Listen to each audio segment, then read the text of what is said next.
everyone সকলোকে নমস্কাৰ জনাইছোঁ আৰু মই নিপনে আকৌ এটা ভিডিঅ'ৰ সৈতে আপোনালোকক স্বাগতম জনাইছোঁ মোৰ ইউটিউব চেনেল নিপনছ কিটচেন এণ্ড ট্ৰেভেললৈকে আছোঁ ক'ত গম পায়ে আপোনালোকে পিংক চিটি জয়পুৰত এয়া জয়পুৰৰ হোটেলৰ পৰা ৰাতিপুৱা ওলাই এইখন ৰামজি লাল শৰ্মা এইখন হোটেলত ব্ৰেকফাষ্ট কৰিলোঁ কৰি এতিয়া আকৌ যাব ওলাইছোঁ জয়পুৰৰ বিভিন্ন অঞ্চল পিংক চিটিৰ বিভিন্ন অঞ্চল ভ্ৰমণ কৰিবলৈ চাবৰ কাৰণে যাব ওলাইছোঁ আৰু এয়া এইটো হ'ল MI ৰোড বোলে এইটো তো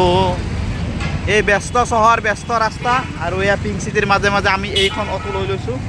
এই অটোখনেৰে আমি যাম আজি গোটেই জয়পুৰ ঘূৰিম আজি তো বলক আপোনালোকে মোৰ সৈতে জয়পুৰ চাওঁ আমি তো বলক কি চাওঁ তো জয়পুৰক পিংক চিটি বুলি কিয় কোৱা হয় দেখিছে আপোনালোকে এই চাৰিওফালে ঘৰবিলাক চাওকচোন গোটেইবিলাক ঘৰ হৈছে পিংক কালাৰৰ আপোনাৰ চববিলাক পিংক কালাৰৰ আৰু সেইকাৰণে এইফালে চাওক গোটেইবিলাক ঘৰ চাওক এইফালেও চাব পাৰে গোটেইবিলাক ঘৰ গোটেইবিলাক এটাই কালাৰ চবৰে পিংক গুলপীয়া কালাৰৰ ঘৰবিলাক সেইকাৰণে জয়পুৰখনক পিংক চিটি বুলি কোৱা হয় তো ভায়া ये पिंक कलर का क्यों किया हुआ था सवाई मान सिंह राजा था उसके पसंद का कलर है जो गेरुआ कलर बोलते हैं इसको जयपुर पिंक सिटी के नाम से जाना जाता है Jaipur pink city Rajasthan famous colour है वो राजा का पसंद था ये कलर सवाई मान सिंह राजा का पसंद का कलर है भगवा कलर इसको माना जाता है यानी कि सनातन धर्म में भगवा सबसे अच्छा कलर है শুনিলে আপোনালোকে মানসিং সবাই মানসিং ৰজাৰ প্ৰিয় কালাৰ আছিলে যিটো গেৰুৱা ৰং বা পিংক কালাৰটো যিটো এইটো তো সেইকাৰণে এতিয়া গোটেই চহৰখন এনেকুৱা কালাৰেৰে এই ৰঙেৰে মানে গোটেই ঘৰবিলাক পেইণ্ট কৰিছিল আৰু সেইটো এটা আকৰ্ষণৰ কেন্দ্ৰবিন্দু আছিল তেতিয়া তো সেই তেতিয়াৰ পৰা এইখন পিংক চিটি বুলি কোৱা হয় আৰু এতিয়াও সেই ঘৰবিলাক তেতিয়াৰ ঘৰবিলাক এই দুয়োফালে ঘৰবিলাক চাওক আপোনালোকে ৰাস্তাটো দেখিছে এইফালেও চাওক গোটেইবিলাক এটাই কালাৰ এটাই ৰং চবৰে তো এয়াই হ'ল পিংক চিটি জয়পুৰ তো বলক আৰু কি কি চাওঁ দেখাই আছোঁ আপোনালোকক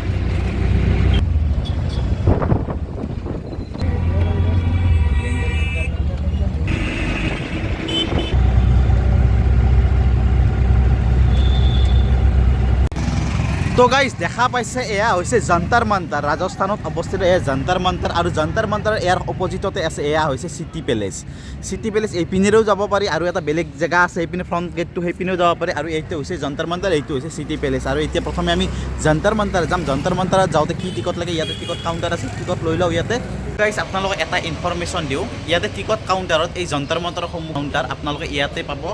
এটা হৈছে নৰ্মেল টিকেট 52 ৰুপিজৰ আৰু এটা হৈছে কম্প'জিট টিকেট যিটো আছে ইণ্ডিয়ান টুৰিষ্টৰ কাৰণে 422 টকা আৰু নৰ্মেল টিকেটটো 52 ৰুপিজ এই 422 টকাত আপোনালোকে টিকটটো কাটিব তেতিয়া আপোনালোকে এই 9টা প্লেচ আপোনালোকে ভিজিট কৰিব পাৰিব এলবাৰ্ট হল আমিৰ ফৰ্ট যন্তাৰ মন্তাৰ নাহাৰগড় ফৰ্ট এই হাৱা মেহেল এইকেইটা গোটেইকেইটা ফৰ্ট এইকেইটা 9টা প্লেচ মুঠতে গোটেইটো আপোনালোকে ভিজিট কৰিব পাৰিব এই 422 টকাৰে আৰু যদি আপোনালোকে গোটেইকেইটা নকৰে তেন্তে ছেপাৰেট টিকটো ল'ব পাৰে ছেপাৰেট টিকট আমি লৈ ল'লোঁ এয়া 52 ৰুপিজৰ দুটা টিকেট 102 তো মিছন থাকিলে আপোনালোকৰলৈকে এইটো এটা তো বলক এতিয়া আপোনালোকক যন্তাৰ মন্তাৰ দেখাওঁ তো গাইজ যন্তাৰ মন্তাৰত আহি এইটো প্ৰথমতে পালোঁ সম্ৰাট যন্ত্ৰম আৰু এইটো কেনেকুৱা চাওকচোন এইটো কিবা এটা কেনে টাইপৰ এইটো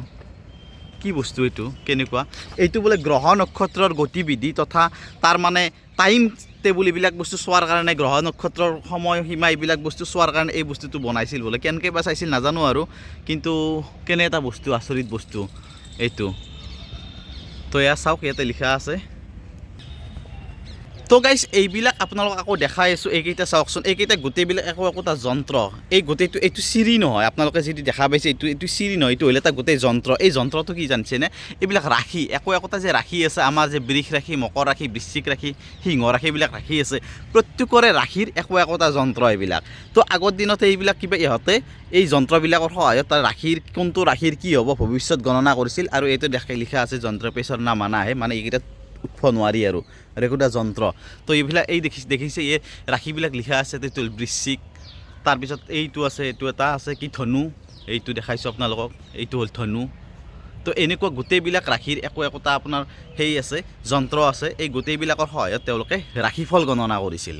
তো গাইজ এইটো আপোনালোকে দেখিছে এইটো হৈছে ৰাম যন্ত্ৰ এয়া দেখাইছে ইয়াত লিখা আছে ৰাম যন্ত্ৰ তো ৰাম যন্ত্ৰটো হ'ল এইটো হ'ল কি সূৰ্যৰ যিটো সূৰ্যৰ পোহৰ পৰা এই যে মাজত এইডাল লাঠি দেখিছে নহয় এইডাল লাঠিডাল এইডালত যিটো সূৰ্যৰ পোহৰ পৰি যিটো ছাৰ সৃষ্টি হয় কোনফালে সূৰ্যটো আছে যি অপজিট ফালে ছাৰ সৃষ্টি হয় কোনটো ক'ত পৰে ছাৰ এই খুঁটাবিলাকত পৰে এনে মাজত এইখিনি খালী জেগাত পৰে এইবিলাক গোটেইবিলাক কেলকুলেশ্যন কৰি পেলাই মানে কিবা এটা দিশ নিৰ্ণয় কৰে আৰু তেওঁলোকে সেনেকুৱা এটা কথা লিখা আছে তো এইটো হৈছে ৰাম যন্ত্ৰ তো দেখিলে আপোনালোকে ইয়াৰ পিছত বলক আৰু কি পাওঁ চাই আছোঁ তো গাইজ এইটো হ'ল চক্ৰযন্ত্ৰ আৰু এইটো দেখিছে এইখন পৃথিৱীৰ আধা ফাল্লা এইফালে আছে আৰু এটা মানে আৰু আধা ফালটো এইফালে আছে এফাল ইফালে আছে আৰু এফাল ইফালে আছে পৃথিৱীখনৰ আৰু এইটো হৈছে চক্ৰযন্ত্ৰ তো এইটো কিবা এটা লিখা আছে আৰু এইটো মানে এই পৃথিৱীৰ যিবিলাক বিষুৱ ৰেখা আৰু এইবিলাক যিবিলাক ৰেখাবিলাক আছে ৰেখাবিলাকৰ সহায়ত কিবা কিবি গণনা কৰাৰ কাৰণে আৰু এইবিলাক আছিল আৰু বিৰাট সাংঘাতিক মাথা আছিল ইয়াতে তামাম কৰিছিল কিবা কিবি ব'লা তো ইয়াতে এইটো এটা আছে ডিংগাছ যন্ত্ৰ কিবা আছে ভিতৰত প্ৰৱেশ বৰ্জিত লিখা আছে ইয়াতে তো গতিকে নেদেখা গোটেইখিনি ইয়াতে কিবা এটা আছে আৰু এইটো আৰু এনেকুৱা আছে আৰু এইবিলাক আৰু বিশেষ নাই আৰু সেইটো এটা আছে এইফালে এইটো দেখাইছোঁ আপোনালোক এইটো এটা আছে সেইটো কিবা এটা আছে তাৰপিছত আৰু নাই আৰু সেইটো আছে সেইটো এটা আছে বলকচোন এই দুটা চাওঁ কি হয় তো গাইজ এইকেইটা হ'ল ঘড়ী সূৰ্যৰ পৰা পৰা পোহৰৰ ফলত যি ছাৰ সৃষ্টি হয় তাৰ পৰা কি কৰে তেওঁলোকে